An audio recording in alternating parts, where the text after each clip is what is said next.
Hello అండి, welcome back my channel. ఈరోజు అయితే నేను నా స్టైల్లో కాకరకాయ నిల్వ పచ్చడి ఎలా పెడతానో మీకు చూపిస్తానండి. టేస్ట్ అయితే చాలా బాగుంటుంది, సంవత్సరం వరకు నిల్వ ఉంచుకోవచ్చు. నేనైతే మీకు చూపించడం కోసం ఒక పావు కిలో అయితే కాకరకాయలు అయితే తీసుకోవడం జరిగింది.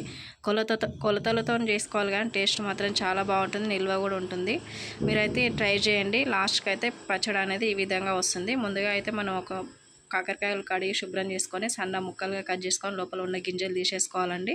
వాటిని ఆయిల్లో గోల్డ్ కలర్ వచ్చేంత వరకు డీప్ ఫ్రై చేసుకోవాలండి. ఇలాగా తర్వాత ఒక పెనం మీద ఒక హాఫ్ టేబుల్ స్పూన్ మెంతులు, ఒక టేబుల్ స్పూన్ జీలకర్ర, అలాగే ఆవాలు కూడా మూడు దూరగా వేయించుకొని గ్రైండ్ చేసి పక్కన పెట్టుకోవాలండి. అలాగే వెల్లిపాయ కారం గురించి అయితే నేను ఒక పెద్ద స్పూన్ అయితే కారం తీసుకున్నాను, అందులోనే హాఫ్ స్పూను సాల్ట్ తీసుకున్నాను. అలాగే ఒక 15 వెల్లుల్లి రెబ్బలు వేసినానండి. ఇవన్నీ గ్రైండ్ చేసి పక్కన పెట్టుకున్నాను.